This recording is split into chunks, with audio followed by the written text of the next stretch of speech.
नमस्कार दोस्तों, एक बार फिर से आर के मौर्य कॉमर्स क्लासेज में आपका बहुत बहुत स्वागत है। आप पढ़ रहे हैं साझेदारी से संबंधित एक और महत्वपूर्ण प्रश्न आपके लिए लेकर आए हैं। पूरे प्रश्न को सबसे पहले अच्छे से पढ़ते हैं, पढ़ने के बाद इसे सॉल्व करते हैं। आपको ध्यान देना है, आपके सामने प्रश्न दिख रहा है, प्रश्न संख्या 21 है। टॉपिक नंबर 5 दिया गया है। इसमें कह रहा है संचय, अवितरित लाभ तथा लाभ हानि का हस्तांतरण। संचय, अवितरित लाभ तथा लाभ हानि का हस्तांतरण आप अपनी कॉपी में हेडिंग डाल सकते हैं। कहा गया है 21 नंबर क्वेश्चन, एक्स, वाई और जेड व्यापार के बराबर के साझेदार हैं। एक्स हैं, वाई है और जेड हैं, बराबर के साझेदार हैं। 1 अप्रैल 2016 को यन को व्यवसाय में इस शर्त पर शामिल करते हैं कि व्यापार के भविष्य में उसे लाभ के लिए 1/3 हिस्से के लिए 50,000 रुपया पूंजी और 30,000 रुपया ख्याति देगा। एक्स हैं, वाई हैं और जेड हैं, बराबर इनका अनुपात दिया गया है पहले से। यन को साझेदारी संस्था में लाते हैं। 1/3 के लिए 50,000 पूंजी के लिए लाएगा यन और ख्याति के लिए लाएगा 30,000 रुपया। कहा गया है आगे दायित्व दिया गया है। दायित्व में दिया गया है क्रेडिटर 2,30,000 रुपये का, अनडिवाइडेड प्रॉफिट 60,000 रुपये का, एक्स की कैपिटल, वाई के कैपिटल और जेड की कैपिटल। रिजर्व फंड दिया है 45,000 रुपये का। संपत्ति में कैश एट बैंक दिया है 15,000 रुपये का। डेटर दिया गया है 30,000 रुपये का। उसके बाद स्टॉक दिया गया है 75,000 रुपये का। मशीनरी दी गई है 1,75,000 रुपये की। बिल्डिंग दिया है 2,30,000 रुपया। 5,25,000 बैलेंस शीट के लायबिलिटी और असेट्स का योग दिया गया है। ये आपका प्रश्न है कहाँ तक? ये आपका प्रश्न है केवल बैलेंस शीट तक। अब आगे कहता है, यह पारस्परिक तय हुआ है कि यन साझेदार में शामिल करने से पहले निम्न समायोजन करनी पड़ेंगी। साझेदार जो शामिल होगा उससे पहले कुछ समायोजन करने पड़ेंगे। ए समायोजन कहता है मशीनरी तथा भवन के मूल्य में 20% और 5% हरासित कर दिया जाए। स्टॉक का पुनर्मूल्यांकन 1,35,000 पर किया जाए। अप्राप्य ऋण के लिए 10% संचिति का निर्माण करना है। अदत्त व्यय के लिए 7,500 रुपया, उपार्जित आय के लिए 1,500 रुपये का लेखा करना चाहिए। लाभ हानि समायोजन खाता, साझेदारों के पूंजी खाते, एक्स, वाई, जेड और एन का चिट्ठा आपको तैयार करना है। सबसे पहला काम आपको क्या करना है? आपको क्या कह रहा है? लाभ हानि समायोजन खाता, लाभ हानि समायोजन खाते को रिवैल्यूएशन अकाउंट या प्रॉफिट लॉस एडजस्टमेंट अकाउंट भी कहते हैं। जो बोला है वही लिख दो। पुनर्मूल्यांकन बोला है तो यहाँ लिखा जाएगा रिवैल्यूएशन। अगर लाभ हानि समायोजन तो लिख दो profit and loss adjustment account. दोनों का मतलब एक ही होता है।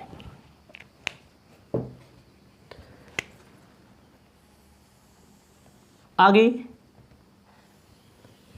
पार्टिकुलर दिया गया है, अमाउंट दिया गया है, पार्टिकुलर दिया गया है, अमाउंट दिया गया है। पार्टिकुलर और अमाउंट ऐसे लिख देंगे आप अपनी कॉपी में। बायां पक्ष डेबिट का होता है, इसको भी आप जानते हैं, मैं बार बार बता चुका हूँ। ये अमाउंट का कॉलम है, ये पार्टिकुलर है और ये अमाउंट का कॉलम है। आपको इसमें ध्यान देना है। समायोजन में क्या कहता है? संपत्ति के मूल्य में कमी हुई है तो कम कर देंगे। प्रश्न में कहा है मशीनरी तथा भवन का मूल्य, मशीनरी 20%। प्रश्न में देखिए बैलेंस शीट में दी गई है मशीनरी 1,75,000 रुपये की। नीचे से दूसरे नंबर पे एसेट्स में आप देखिए 1,75,000 रुपये की। मशीनरी में 20% की कमी होगी, लिखा जाएगा टू मशीनरी। 1,75,000 का 20%, 35,000 आपको डेबिट में लिख देना है। उसके बाद आपको ध्यान देना है भवन का मूल्य 5% कम कर दो। 2,30,000 का भवन है, इसको भी कम करना है। 2,30,000 का 10% 23,000 होगा। 5% आधा कर दो, 11,500 रुपया। उसके बाद आपको ध्यान देना है, अप्राप्त ऋण के लिए जो संचिति करनी है वो देनदार पर किया जाता है। ठीक है, 30,000 रुपये का 10%। ठीक है, देनदार पर किया जाता है अप्राप्त ऋण के लिए संचिति। To PBD, reserve for PBD या PBD प्रोविजन फॉर बैड डेप्ट के लिए किया जाता है। 30,000 का 10% 3,000 रुपया। मशीनरी में 20%, बिल्डिंग में 5% और PBD देनदार पर किया जाता है, संचिति की जाती है। उसके बाद कहता है अदत्त व्यय के लिए 7500 रुपया।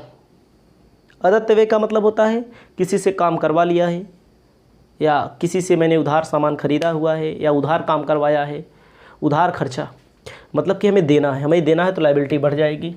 लिख दिया जाएगा to outstanding expenses, 7500 liability बढ़ेगी।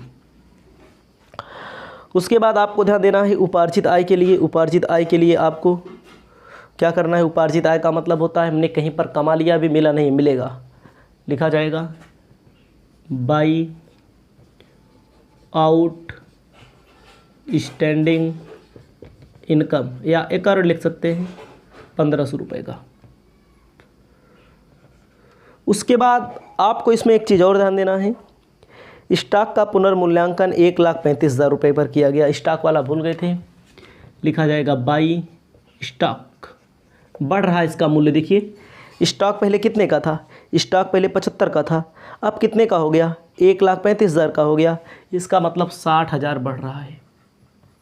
याद रखिएगा, बहुत ही आसान भाषा में मैं आपको बता रहा हूँ, इससे आसान कुछ हो नहीं सकता है। इसको याद रखिएगा हमेशा के लिए। संपत्ति के मूल्य में कमी हुई, संपत्ति के मूल्य में कमी हुई, संपत्ति के मूल्य में कमी हुई। दायित्व तो बढ़ा, 7500 किसी को देना है, घाटा है तो डेबिट में। संपत्ति के मूल्य में वृद्धि हुई, संपत्ति के मूल्य में वृद्धि हुई है, कहीं पर इनकम मिली है। उसके बाद आपको यहाँ पर गौर से ध्यान देना है, जो मैं बता रहा हूँ एक एक पहलुओं को ध्यान में रखना है। क्रेडिट और डेबिट जोड़ने का प्रयास करते हैं। क्रेडिट जोड़ा मैंने 61,500 क्रेडिट हो रहा है। डेबिट कितना होगा, डेबिट को जोड़ने के लिए हम मोबाइल का प्रयोग कर लेते हैं, कैलकुलेटर का प्रयोग वही लोग करते हैं जिनके यहाँ अलाउड है। जिनके यहाँ नहीं अलाउड है वे कैलकुलेटर या मोबाइल का प्रयोग कतई किसी भी कंडीशन में नहीं करेंगे, अन्यथा आपको हानि उठानी पड़ जाएगी। क्योंकि पेपर में कैलकुलेटर कहीं कहीं अलाउ होता है, कहीं कहीं नहीं। मैं बता देता हूँ, 12th के स्टूडेंट के लिए तो पक्का नहीं होता है, BCom के स्टूडेंट के लिए पक्का होता है, और कहीं कहीं पर ये भी दिक्कत कर देते हैं BCom के टीचर भी। जिनको नहीं मालूम होता है, जो प्राइवेट कॉलेज हैं छोटे लेवल पे, उसमें 57,000 रुपये का घाटा। फ़ायदा कितना, फ़ायदा 61,500 का। अब देखो दोनों पक्ष बराबर करो, 61,500 61,500 61,500 में 57,000 माइनस कर दो। 61,500 45 रुपया बचा। 45 रुपया का बचा, फ़ायदा वाला बचा, 45 रुपया बचा। लिखा जाएगा to profit transfer to partner capital account. X हैं, वाई हैं, जेड हैं। ठीक है, तो भैया बराबर के साझेदार हैं। पुराना अनुपात इनका क्या है, प्रश्न में बोला है बराबर, प्रश्न में कुछ भी ना बोला हो तब भी बराबर। 1500 को 4500 को 3 लोग बांटेंगे, 1500 1500 1500, 3 लोग 1500 1500 1500 प्राप्त कर लेंगे। तो आपको समझ में आया होगा पुनर्मूल्यांकन खाता जिसे कहते हैं, जिसे प्रॉफिट लॉस एडजस्टमेंट अकाउंट कहते हैं। आसानी से मैंने आपको बता दिया है, इसमें आपको कहीं पर भी कोई भी दिक्कत नहीं होनी चाहिए। इससे आसान भाषा में बताया नहीं जा सकता है, असल बात यह है। कितने बार बताऊं मैं आपको, 2 बार बताया, 3 बार बताया। बराबर बांटा गया क्योंकि प्रश्न में दिया है बराबर, 3 है, एक्स है, वाई है, जेड है, एन का नंबर नहीं आएगा, पुराने साझेदार बांटते हैं। ये आपका बन चुका, ठीक है। इसको थोड़ा ऊपर ही लिखिएगा, इसी के सामने एक्स वाई जेड, ठीक है। अब इसके बाद क्या बनता है, इसके बाद बनता है partner capital account. Partner capital account में 1 2 3, 1 2 3। पार्टनर कैपिटल अकाउंट में आपको ध्यान देना है, सबसे पहले यहाँ रहेगा पार्टिकुलर एक्स वाई जेड। इतना होता था, लेकिन एक हम भूल गए, क्योंकि अधिकतर क्वेश्चन में 2 ही पार्टनर मिलते हैं नए वाले। तो इसमें 3 पहले से हैं पुराने वाले, नया वाला आ गया एन, तो एन के लिए आपको कॉलम बनाना पड़ेगा। थोड़ा इसमें जगह बनाते हैं, जगह बना करके जो मैं बता रहा हूँ उसको आपको ध्यान देना है। इतना बनता है, एक्स वाई जेड पुराने हैं, एन नया है, इसे कहेंगे पार्टिकुलर। सबसे पहले क्या करते हैं, सबसे पहले पुरानी बैलेंस शीट की पूंजी लिखा करते हैं। पूंजी खाता, साझेदारों का पूंजी खाता। 3 पहले से हैं, एक नया बन जाएगा, नया वाला। 3 पहले से हैं, नया वाला बन जाएगा। सबसे पहले पुरानी बैलेंस शीट की पूंजी लिखते हैं। इसके लिए लिखते हैं by balance brought down. By balance brought down में आप देख सकते हैं पुरानी बैलेंस शीट की जो पूंजी दी गई है, एक्स की पूंजी 1,20,000, वाई की पूंजी 45,000, जेड की पूंजी 25,000। 1,20,000, 45,000 और 25,000। एन में कुछ नहीं लिखा जाता है, हमेशा याद रखिएगा। एक्स वाई जेड मैंने लिख दिया। सबसे पहले पूंजी लिखने के बाद दूसरे नंबर पे लिखा जाता है रीवैल्यूएशन का, अगर कोई फ़ायदा हुआ है तो, by revaluation account. Revaluation account में 1500 एक्स में, 1500 वाई में, 1500 जेड में। रीवैल्यूएशन का फ़ायदा दूसरे नंबर पर लिखा जाता है। तीसरे नंबर पर आपको ध्यान देना है, जो हेडिंग दी गई है प्रश्न में, संचय अवितरित लाभ, लाभ हानि खाता। प्रश्न में जब कहीं पर संचय दिया हो, संचय का मतलब जो पुराने साझेदार हैं, एक्स हैं, वाई हैं, जेड हैं, कोई अपना पैसा रिजर्व के रूप में रखा है तो नए साझेदार के आने से पहले बांट लेते हैं। कोई लाभ हानि खाता है, कोई अवितरित लाभ है, उसको भी बांट लेते हैं। प्रश्न में दिया है संचय, इसे लिखेंगे बाई रिजर्व। किस अनुपात में बांटते हैं, किस अनुपात में बांटते हैं, याद रखिएगा। संचय को पुराने साझेदार पुराने अनुपात में बांट लेते हैं, पुराने अनुपात में बांट दिया जाता है। ठीक है, संचय को पुराने साझेदार पुराने अनुपात में बांट लेते हैं। तो कितना दिया गया प्रश्न में, प्रश्न में दिया गया देखो संचय दिया गया 45,000 रुपया। नीचे देखिए पूंजी के नीचे दिया 45,000। 45,000 को जब बराबर बराबर बांटेंगे 15,000 15,000 15,000। रिजर्व के बाद आपको ध्यान देना है, लाभ हानि खाता दिया हो या अविभाजित लाभ, ऐसा लाभ जो तीनों का इकट्ठा हो, बांटा ना गया हो, उसे बांट लिया जाता है। अनडिवाइडेड प्रॉफिट, अविभाजित, जो बांटा ना गया हो। अविभाजित लाभ कितना है, प्रश्न में दिया गया है 60,000। 60,000 को 3 बराबर भागों में बांट दीजिए, 20,000 20,000 20,000। आपको ध्यान देना है यहाँ पर, जो मैं बता रहा हूँ एक बार फिर समझ लीजिए। सबसे पहले नए साझेदार की पूंजी। रीवैल्यूएशन का फ़ायदा है तो क्रेडिट में आएगा, घाटा कभी आएगा तो भी आया नहीं, क्वेश्चन मिलेगा तो आएगा, डेबिट में आता है।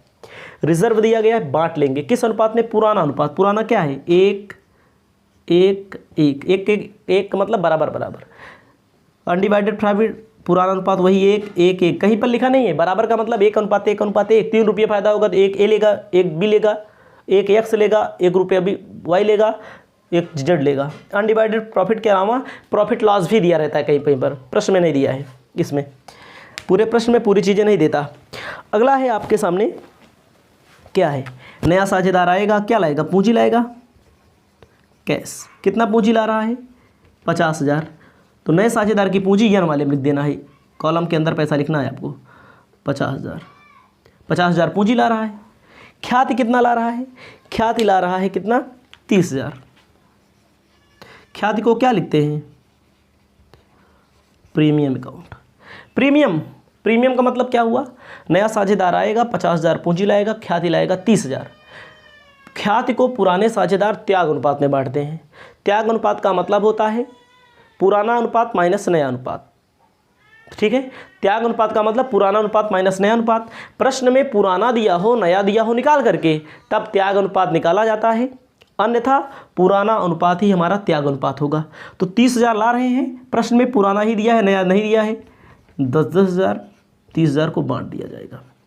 ख्याति निकाली नहीं जा रही, जैसा कि पिछले प्रश्न में दिया था ख्याति की आधी राशि निकाल लेंगे, ये सब नहीं दिया रहा है। इसमें समझिए, ख्याति को प्रीमियम लिखेंगे, प्रीमियम को किस अनुपात में बांटते हैं, पुराने अनुपात में बांटते हैं, यानी कि त्याग अनुपात के में बांटते हैं। नया दिया हो पुराना दिया हो निकाल के तब निकाला जाएगा, अन्यथा पुराना अनुपात ही त्याग अनुपात होगा। और कुछ नहीं दिया है, और कुछ नहीं दिया है। जब और कुछ नहीं दिया है तो यहीं पर जोड़ लेंगे, घटा लेंगे, आपका उत्तर आ जाएगा, नई पूंजी आ जाएगी।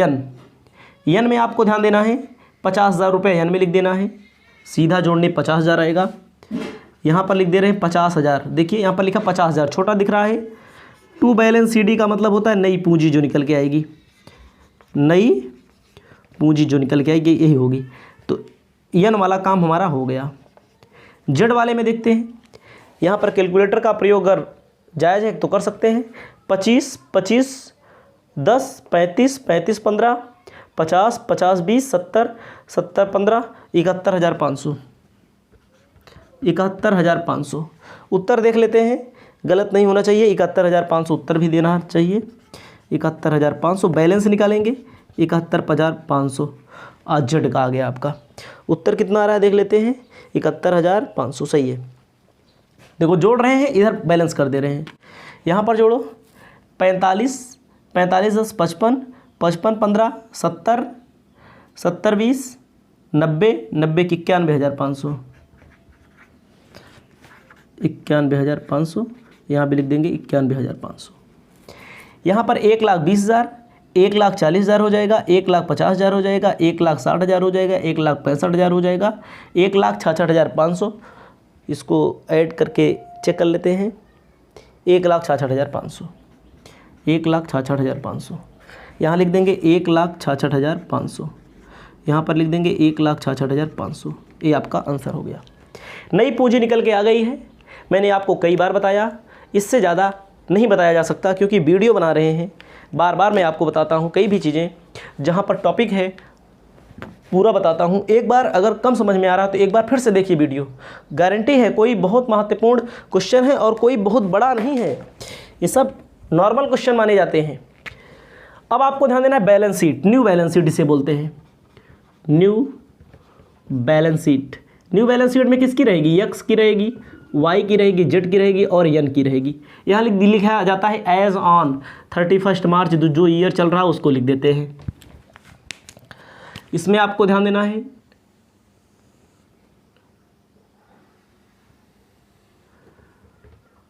बायां पक्ष दायित्व का होता है, दाहिना पक्ष संपत्ति का होता है। तो बाएं पक्ष दायित्व आप लिख लीजिए, बायां पक्ष दायित्व लिख लीजिए, इंग्लिश में लायबिलिटी कहते हैं। अमाउंट लिख लीजिए, संपत्ति लिख लीजिए, अमाउंट इसे कहते हैं। देखिए भैया, इसको लिख लेंगे सबसे पहले, तब इसमें आप हाथ लगाएंगे। बैलेंस शीट आपके सामने शो करा रहे हैं क्योंकि पुरानी बैलेंस शीट को देखकर ही नई बैलेंस शीट का निर्माण करते हैं। जहां पर आपको सुविधा लगे वहीं पर वीडियो को रोक करके लिखें, तब आगे बढ़ें, क्योंकि डिजिटल बोर्ड हमारे पास नहीं है। होता भी तब भी ये सब ज़रूरी है कि आपको दिखना चाहिए, पुराने से ही नया बनेगा। पुरानी बैलेंस शीट आपके सामने है, दिया है लेनदार 2,30,000 का।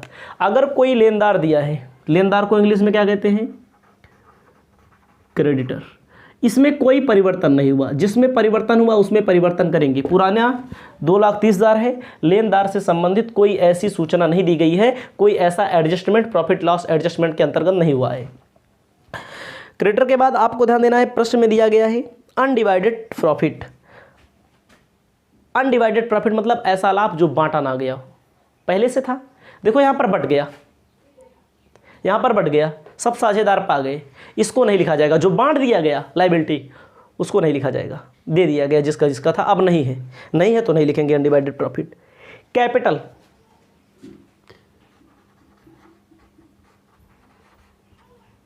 Capital X Y Z N, सबकी नई कैपिटल आपको लिखनी पड़ेगी।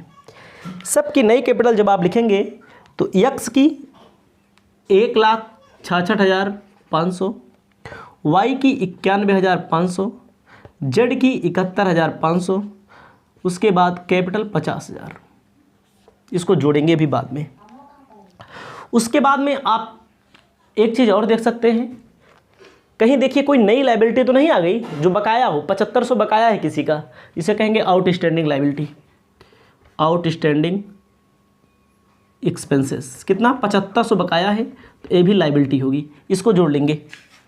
ठीक है, बकाया है, देखो यहाँ पर कैलकुलेट कर लेते हैं। 1,66,500, 1,66,500 प्लस कर देते हैं 91,500, प्लस कर देते हैं 71,500, प्लस कर देते हैं